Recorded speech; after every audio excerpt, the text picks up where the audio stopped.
It was very new. It was just a hype. People thought it was going to go away, like MySpace. And I just kind of dived right into Instagram, and it's literally has created my entire dream job and career.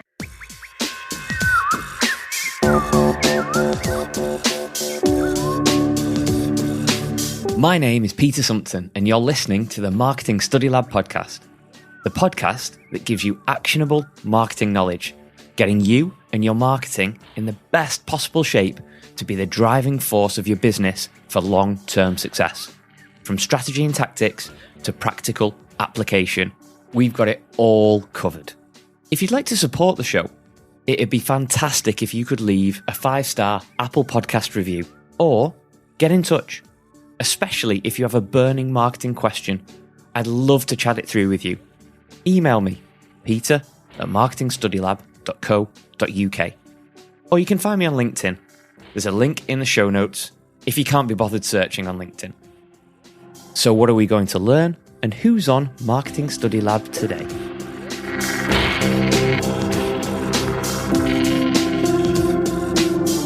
If there was a formula to make your Instagram really do the business, gain attention, engagement, and start to work for you, would you be interested in it?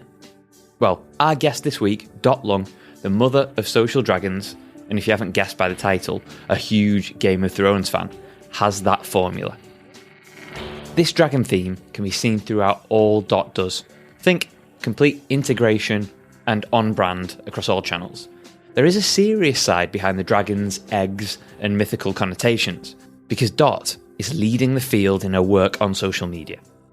The intro on her website, dotlung.com, states, "I live 24/7 on all platforms," and now she works with businesses and individuals across the globe, or 7 kingdoms, helping them to create an optimum digital experience for either their brand or personal identity. And Dot is here today to share her experiences and learnings to improve your own online social presence and talk us through her Dragons formula. And it's worth hanging around for because there's so much to learn from that formula. Before we get into any of that, I need to find out, Dot, what is your favourite dragon? Fly? Fruit? Or Dungeons and? I do think the dragon fruit is beautiful. So I'll go with dragon fruit because I just love the vibrant color. Love it. And I guess the way it tastes too, and it looks really pretty. That's good. I'm going to go with dragon fruit. Yeah. I like that answer. That's great.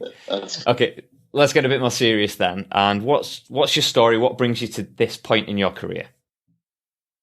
Well, honestly, I didn't know what I was doing when in my early 20s. I was in a total quarter life crisis.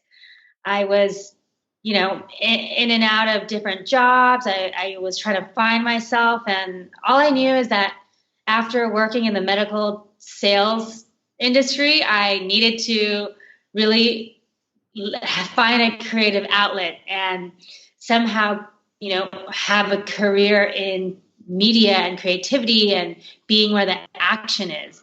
So I decided to pack my bags and leave to Spain, to Barcelona, because I was so inspired, not only by the lifestyle, the siesta and fiesta culture, but because of the design that was coming out of it, particularly the graphic design and the architecture.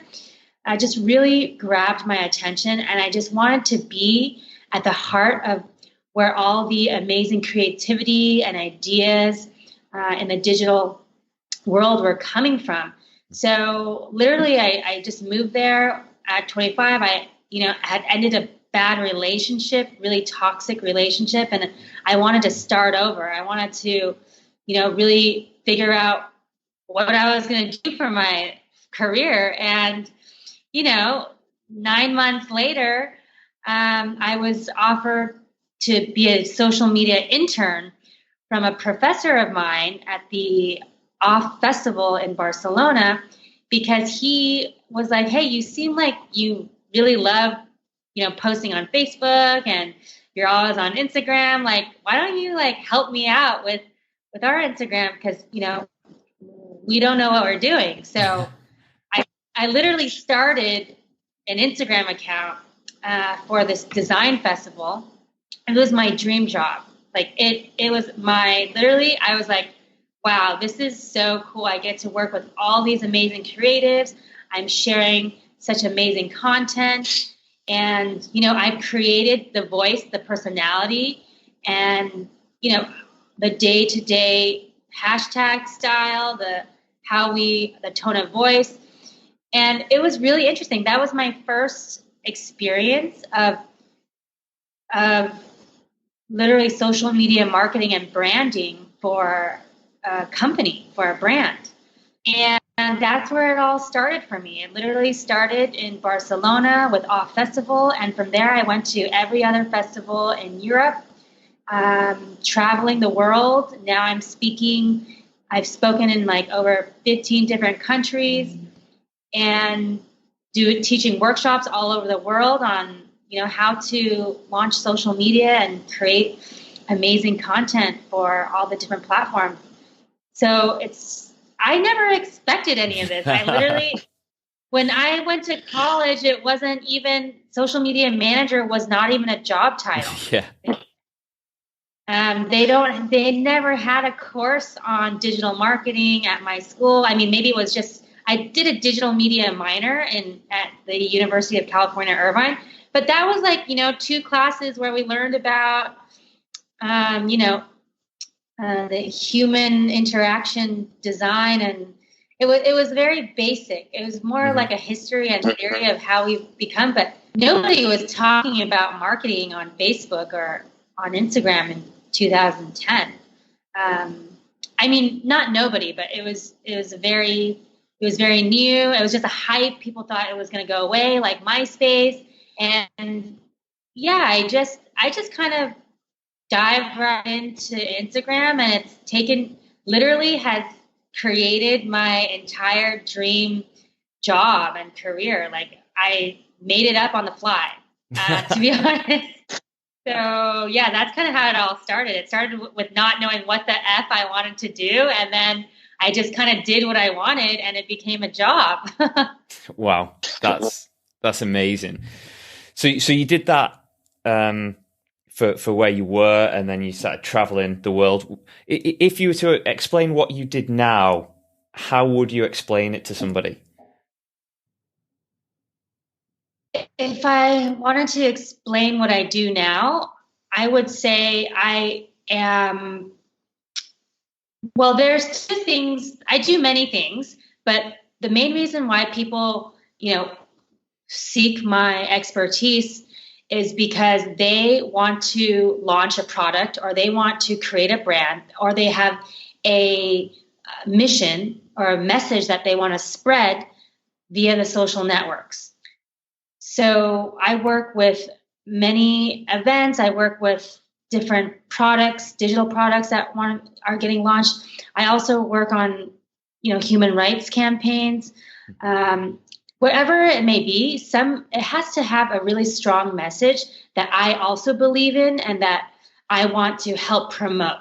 So it really is something for me. I want to help the world, and I want to make it a more beautiful and safe place for everybody. So the reason why I even got started in social media is because social media was a way that I could, help promote certain messages or promote a certain campaign or a certain action. And it's a way to, really take a stand in what you believe in and, share it with the world and create communities that have similar similar mindset. So at the end of the day, I think what I really help entrepreneurs and creatives do is to share their message with the world. That's cool.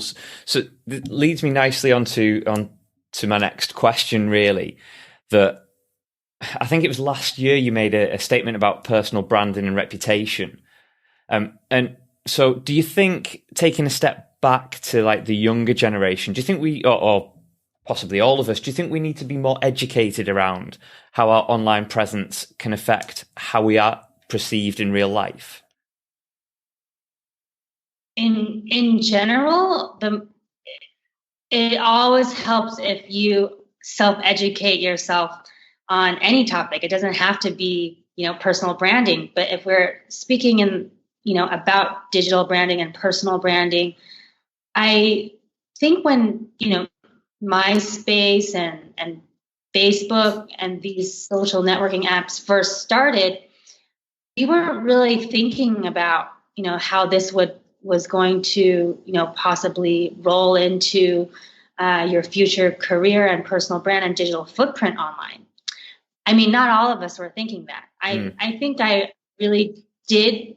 I really saw that Facebook was a way to build my reputation, not only like in my personal life, but just as a personality or as a character, right? So it depends on what your goals are with social media, but I think my goal in the very beginning, before I was using it for marketing or anything, it was really to have a profile that would express myself to the max, like to its most authentic possibility. I'm sorry to use the A word. I know it's like totally overused. But I feel like I was a really shy child. Like I was so shy that I was unable to ask to go to the bathroom in class. So I just it was bad, right? So I think I got into social media and personal branding because I felt like in real life, I had a hard time expressing myself and who I was. And I felt through these digital platforms, I was able to really, share my creativity, and I was able to come out of my shell a little bit more because of tools like MySpace and Facebook that were allowing me to share almost like my real life, right? Which is so ironic because usually, normal people, or I don't know if it's normal, but I think you have a real life and then you have your digital life. For me, these two are really intertwined, and there's no boundary between my digital life and my online life. So who I am online is who I am offline.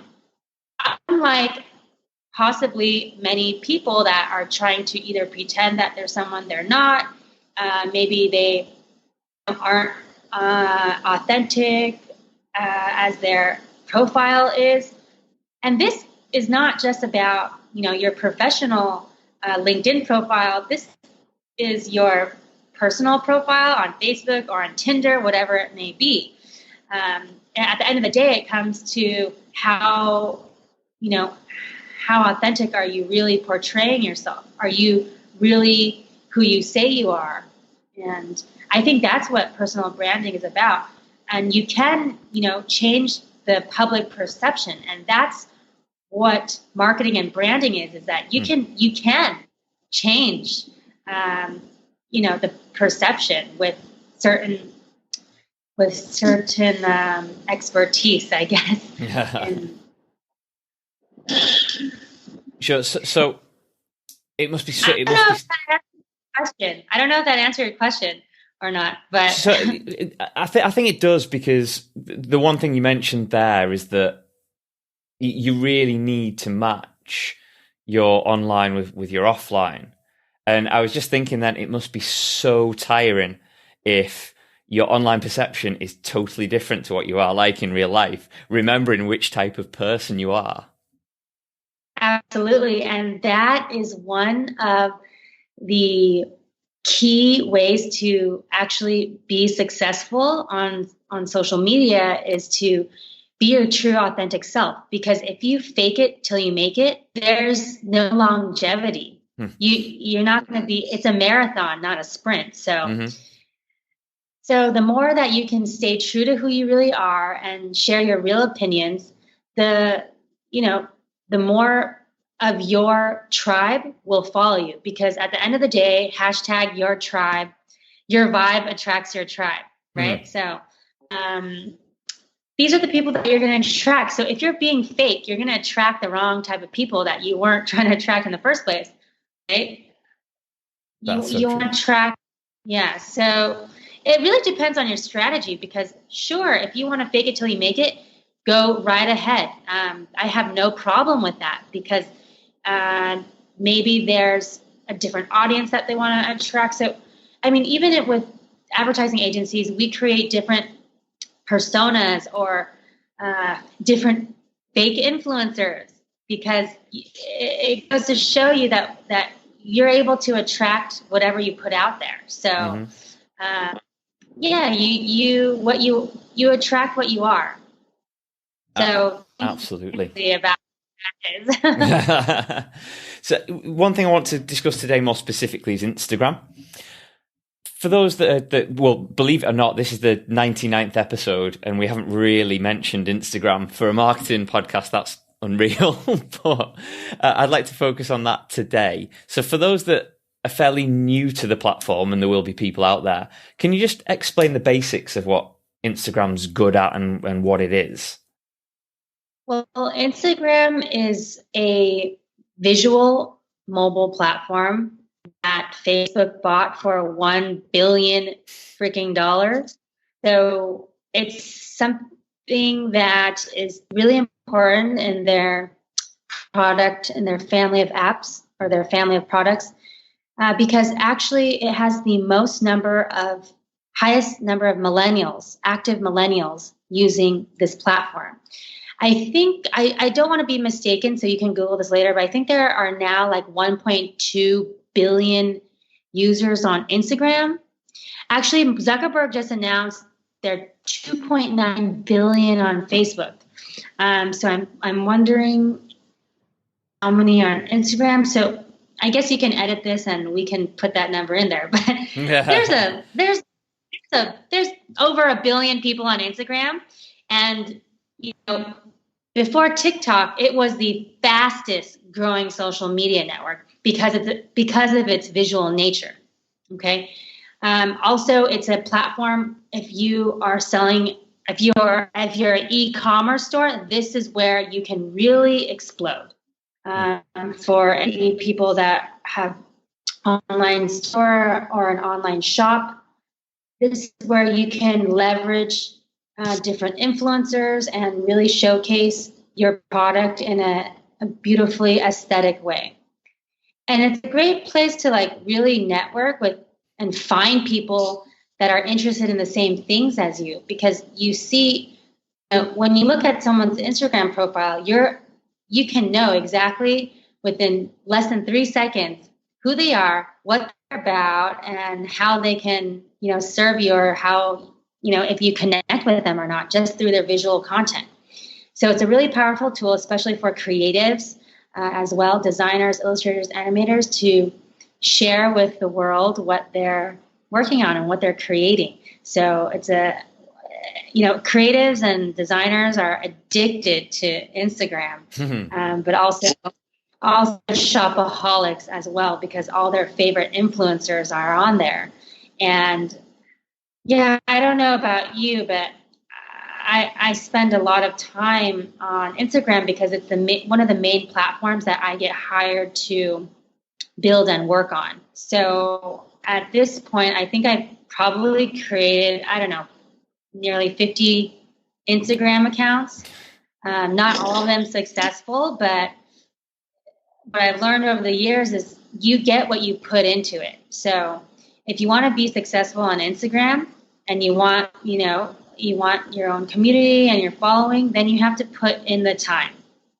Like anything, right? So Instagram is awesome.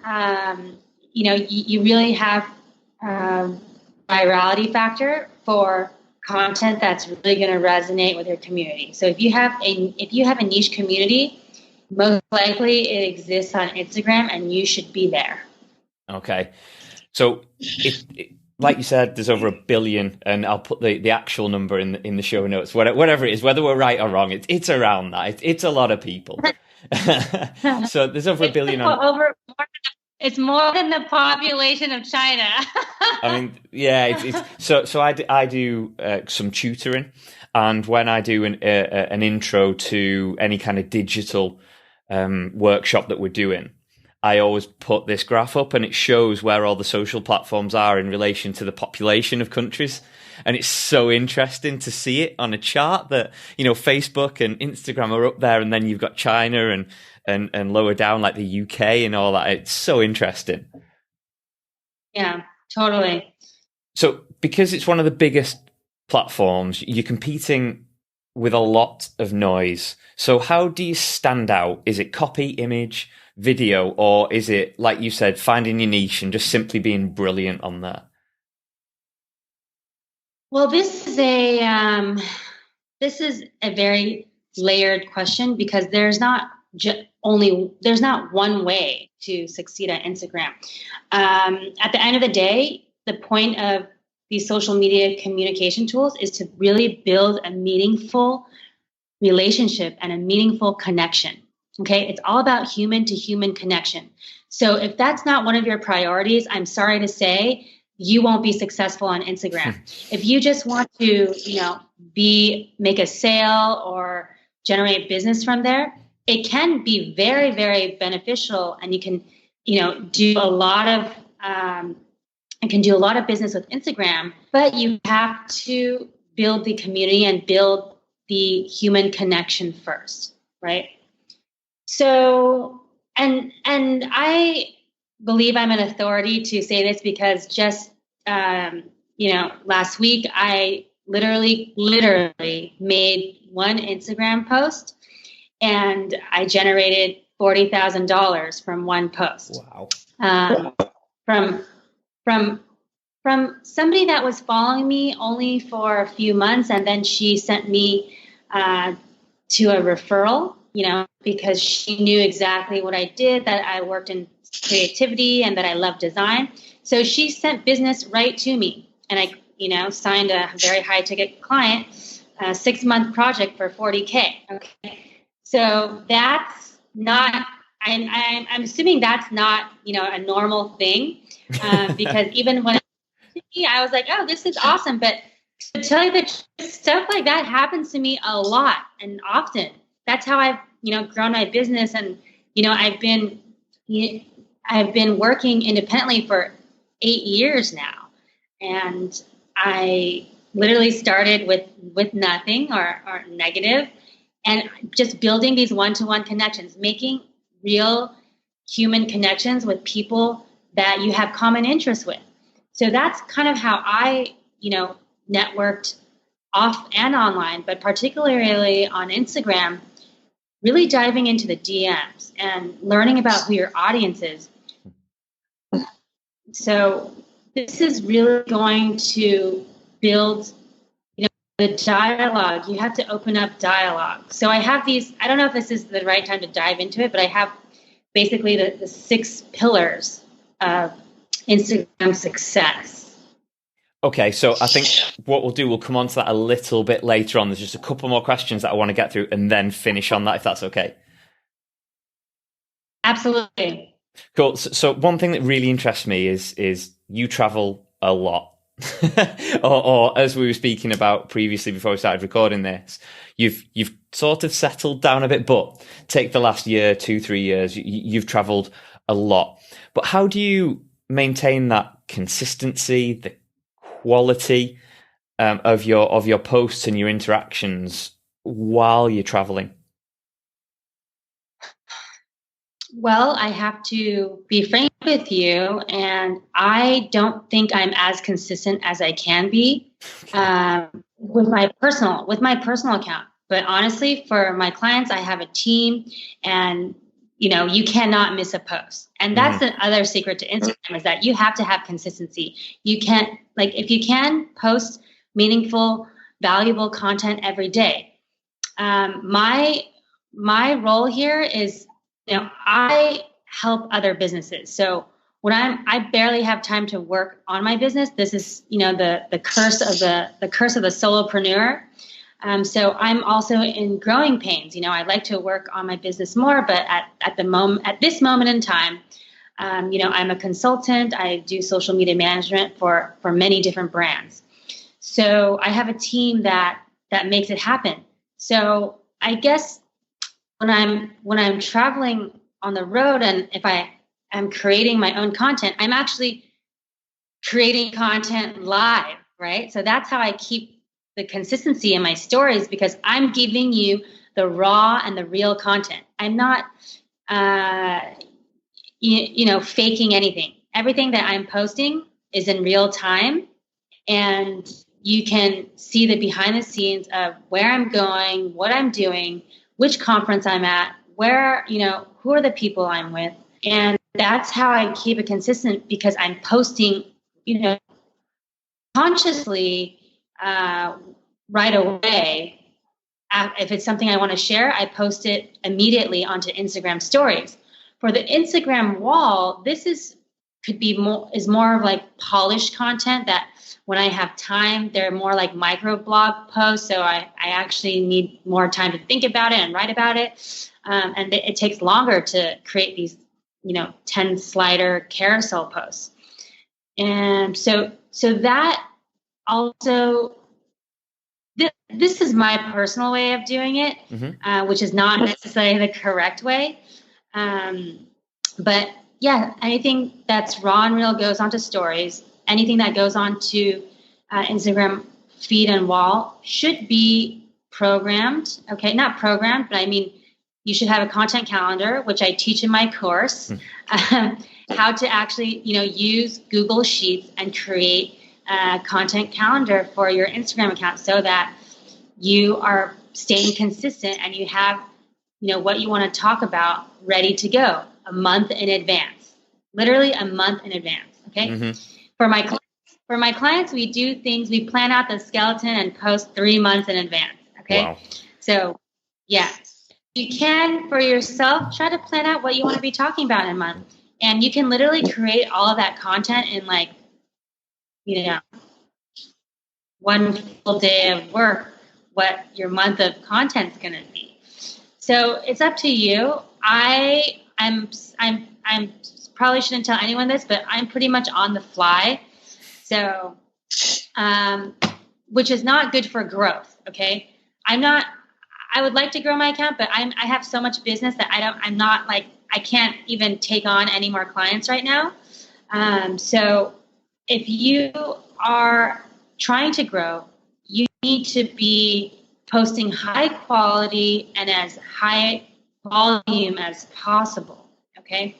So people always have this debate about, is it quality or is it quantity? Well, it's really both. Okay. You cannot have quality if you don't practice doing it in quantity, right? So if I had to choose one, I'll always choose quality over quantity. But it's something that goes hand in hand, right? The more often you post, the better you're going to get.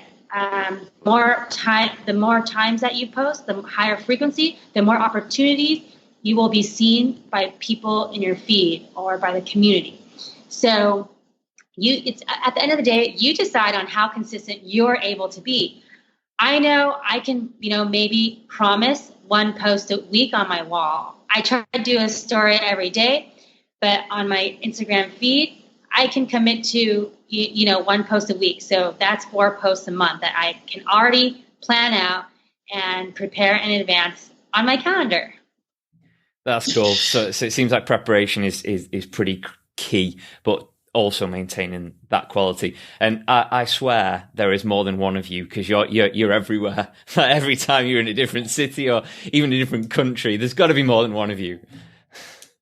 Wow. Yeah. I've been told that, out of many people that know me, not just know me, but know other people on social media, that, for some reason my content reaches people. So I'm really happy to hear that, but I really don't have anybody helping me with my content at all. I do everything on my own, on top of my client work. So that's cool. It's not, that's cool. And it's a lot of work, but it's totally worth it, because I love doing it. That's why I'm in this business, because I literally love it. I love creating carousel posts. I love sharing my life, what I'm up to. And, if you want to be in the social media business and be an Instagram pro, you have to actually like doing it. I don't think there's one person please introduce me to them that they don't like Instagram and they're killing it, because I don't think that's possible. You have to really love it. Yeah, absolutely. One thing that they've changed recently is, and it was quite, I suppose, controversial, is they got rid of the likes, so you could see how many people were liking posts. Did that have any impact on anything? And what do you think they might change in the future, if anything at all?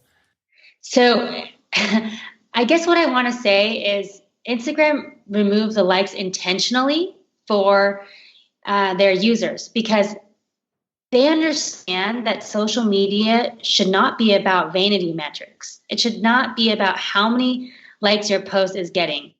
And it's quite sad in one way that, a lot of these younger users are obsessed with, how many likes. So a lot of these Instagram accounts, they're clearly, the content is clearly affected by what's working better. As us marketers, that's our job, to create content that's working better and to create advertising that's seamless. So we are still going to be able to see the metrics, from the advertising standpoint and from the business side of Instagram. But for the average user and, the average kid that's, 13 or, in high school, I don't think it's mentally healthy for them to be creating posts only because they're creating posts that only perform well. This has, really led to self-esteem issues and people only posting stuff that gets more engagement and attention. And that's not really normal human behavior. I don't think we should do that, right? Which is great for savvy marketers, because we should have always been not focused on the vanity metrics, but how many deep connections and deep conversations and meaningful conversations we're creating from a post. Not about the number of likes, but more about how many conversations are generated, right? Yeah, absolutely. Completely agree. And just going off the vanity metrics, like you say, it can be a good KPI for some things, but that is all it is, just an indicator in terms of how well something's done. And even then, it's you see quite a lot of posts, particularly on maybe Facebook or more LinkedIn, that get hundreds, if not thousands, of likes. And it might be from somebody you've never heard of before, and you never see them again on your feed. And it's that one instance, and people see that and think, I want a piece of that. But it doesn't mean that should be your barometer for success. So I watched this documentary. I forgot when and where, but it's probably on Netflix, and it's literally about this. I have to, consider her she's not a sex worker, but she's an Instagram influencer that, receives gifts and money for her provocative photography. Okay. She and she knows what, she's an Instagram pro. She's an influencer, millions of followers. And it literally, these likes were indicators of how she should be posing, what type of colors and clothing works better, how she should be positioning her body, and, what her body should look like to get more likes.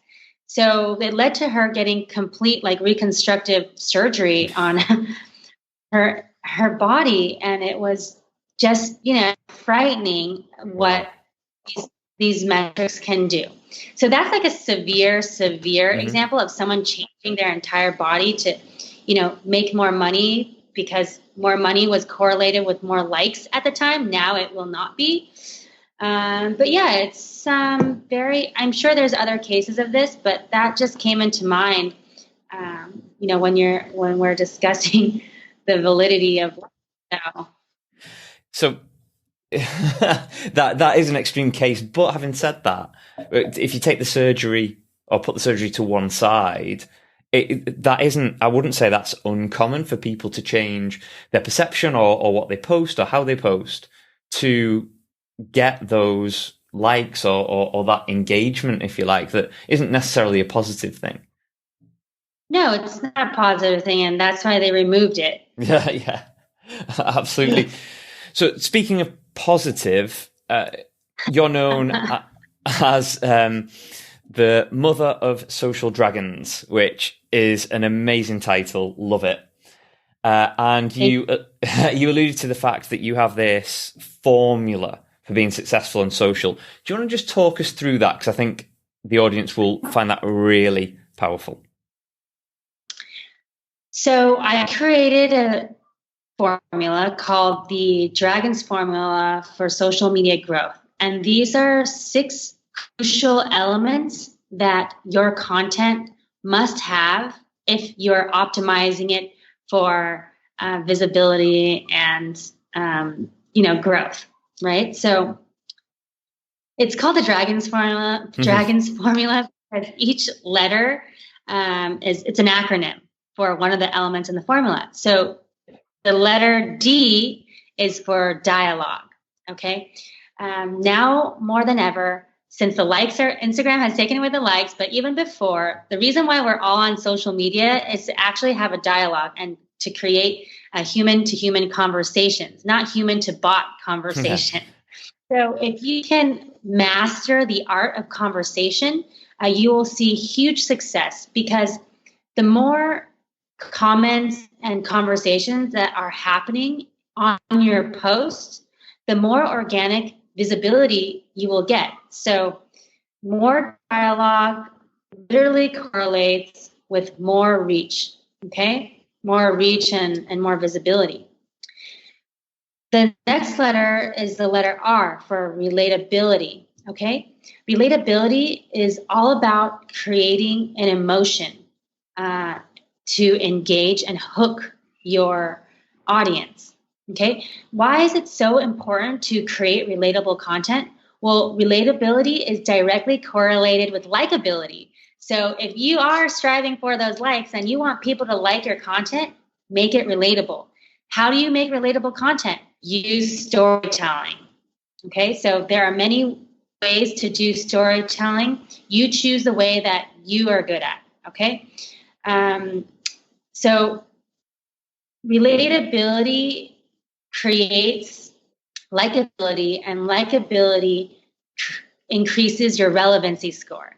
So for the R, I always, it's actually a double R for relatability and relevancy. And the next element in the Dragons formula is for authenticity. It's more important than ever to stay authentic and true to your brand, true to your voice, mainly because in our world of fake news and fake followers, it's now more important than ever to stay true and stay you. And this is one of the key pillars and key elements to create a loyal and real community. Because again, hashtag your vibe attracts your tribe. So if you want to create a tribe of authentic people, then you must also be authentic. So that's really important. Letter G is probably, they're all important, but I always stress this is one of the most important elements, is to remember to give value. So giving value is the most important element. We're talking about value all day long. Gary Vaynerchuk says, jab, jab, jab, right hook. Well, in the Social Dragons formula, we're all about giving, and giving some more. And always remembering to give before you take. Okay, so that's just it. That social media is a value exchange, and the more you give, the more you're going to get, right? So do not complain to me about the algorithm. Do not complain to me about how your strategy is not working. Show me what value you're giving, because at the end of the day, social media marketing comes down to one metric only, and that metric is retention. How are you going to retain your followers over the the length of time? Okay. That's through giving value. Okay. So give value, give as much as you can, and you will see your community grow. The next element is O for opinion. So opinion is sharing your opinion is what's going to instigate conversation and dialogue and really attracting your true gung-ho, die-hard fans, okay? Opinions are how people get together in a collective and how they can join together and create community through shared opinion, okay? So it's similar to religion, people that are religious, they all have a shared belief, and similar with opinions. If you have a shared opinion, you're most likely to group around people that have the same opinion. So make sure to take a stand for your brand. What do you believe in? What would you die for? Share those opinions. If you want, on controversial topics or not. It depends on what how your brand will be on social media, if you're going to dive into controversial topics or not. The last letter in the Dragon's formula is N for niche or niche. This is really knowing exactly who your target audience is and your market, because if you speak to everybody, you speak to nobody. If you target everybody, you target nobody. So you need to niche down and talk specifically to, no more than 250 people, okay? Literally, if you can get 250 people to like one post, you're a huge success on Instagram, right? You don't need more than 250 likes to really, advocate your message. So if you can start really narrowing down exactly what niche you're in, that's how you will grow. Look at every successful startup. Okay, I don't want to generalize and say every, but look at many of these successful startups, such as Facebook, such as Airbnb, such as Dropbox. They started with a niche. Facebook started with only students at Harvard. Mm-hmm. Then it became only students in the Ivy League. Then all the universities across America. Then all the universities across the world. And then, now 3 billion people are on it. But they started with a very specific niche and a very specific group of who they were going to serve. So think about who you are going to serve. Who are they? Know everything about them and how you can help them. That's the Dragon's formula. The last secret part of the formula is the S, okay? The S is for scaling, because all dragons have scale. Right? But you're not going to be able to scale if you don't have the first 6 elements of the dragon. So when you guys are ready to scale your dragon, look me up on Instagram, send me a DM, and I'll show you the secret S on how you can scale and sell with the Dragon's formula. I love it. It's absolutely superb. There's just so much value in that, and it makes so much sense. And it usually is the sensible things, but doing them consistently that make that difference. But people don't see that. It's almost that instant gratification. What can I get out quickly? What can me, rather than, like you said, you're trying to add value. It should always be about your audience. How can you serve them? At the end of the day, you need to practice servitude, and that's what giving value is all about. How can you make somebody's life better? How can you improve your followers' life? And that's how you'll succeed. Give people value. That's brilliant. Okay, now Doc, I want to move on to some quick fire questions just to wrap this all up, if that's okay. Sure, let's go. Brilliant. What is your go-to source of information? I literally, if somebody asks me like, oh, do you know about this or do you know about that? I will literally go to Instagram first or Pinterest. Instagram or Pinterest, because they're very visual and it's high quality visual. So I can visually learn about whatever somebody's talking to me just through, I'm a very visual person. So I like to see pictures first, and then maybe I'll check YouTube. But first Instagram and Pinterest, and then YouTube. I think I use social media. That's where I get my information. Yeah, from sure. the people. I love the fact you mentioned Pinterest then, because it's one of those platforms that is very underrated and it doesn't get the airtime that the other ones do, although it is such a rich content value-based platform with so much information on there. Yeah, I love Pinterest. It has everything there. Yeah, that's cool. What was the last thing you Googled? Let's look it up. I don't know. I don't even know how to look it up. I have to go into I'm going to my history and then... What was the last thing you remember searching? Probably something about social media for sure.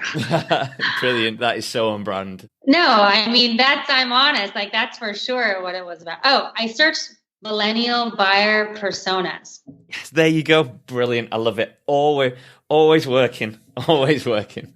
Okay, so if you could tell your 10-year-old self one thing, what would it be? If I could tell my 10-year-old self something, it would be, am I allowed to curse on here? Of course you can. Go for it. But you're talking to a 10-year-old, by the way. Oh, yeah.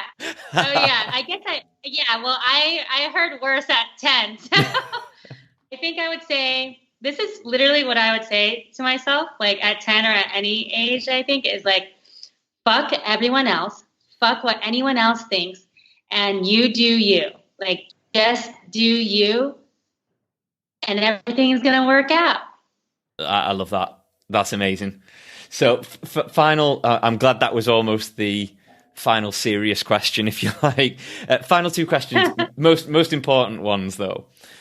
The first one is, the internet no longer exists. What are you going to do instead? Oh, my God. That is, impossible. I wouldn't exist. That's such a hard question. That's such a good question, too. Oh, my gosh.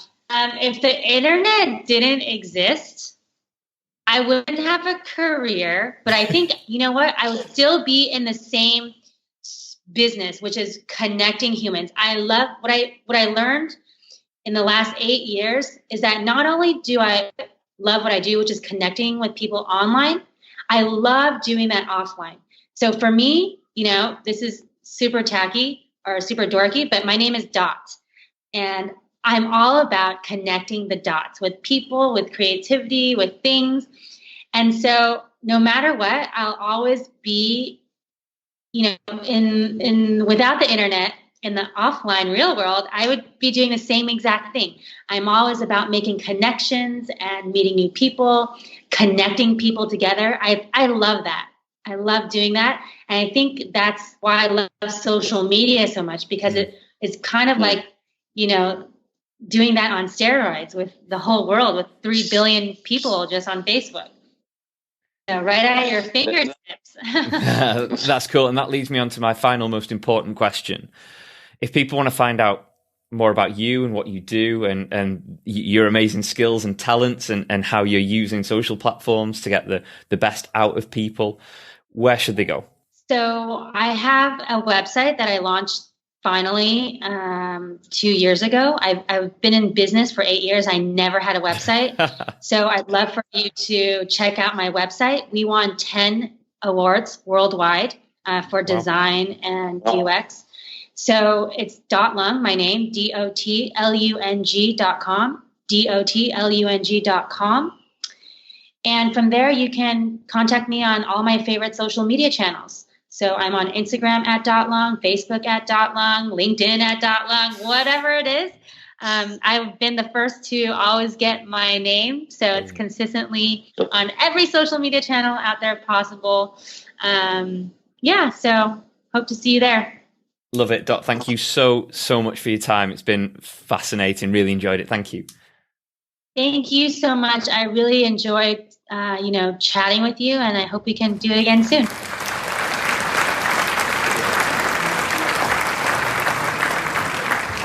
So just time for some quick takeaways from that amazing chat with Dot Lung.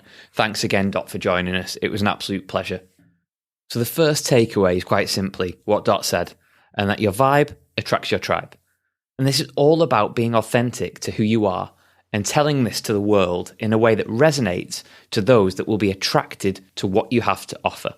No sales pitch, no promo, just your own unique vibe. And who doesn't want to give off their own unique vibe? The second takeaway is that it's not about the B2B or B2C. It's all about the H to H, human to human, even online, connections and building relationships. Dot does this by being consistent in developing raw and real content. Ditch the fake. See the pattern here? No sales pitch or hard sell, just connections to build long-term relationships. And finally, of course, the Dragon Formula. I'd suggest rewinding this episode and going back to 35 minutes and 20 seconds and listening to this part again. That means you can follow Dot's on-brand and on-message formula that will help you in developing your own social content.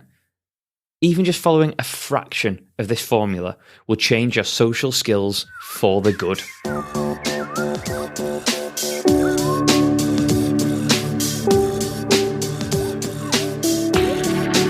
Thank you so much for joining us today on Marketing Study Lab. It really means the world that you're listening to this out there. And hopefully I've provided you some value. If you're looking to know more about what Marketing Study Lab does and is about, go to marketingstudylab.co.uk or get in touch with me personally, LinkedIn, Facebook, Twitter, or feel free to email me at peter@marketingstudylab.co.uk. Happy marketing.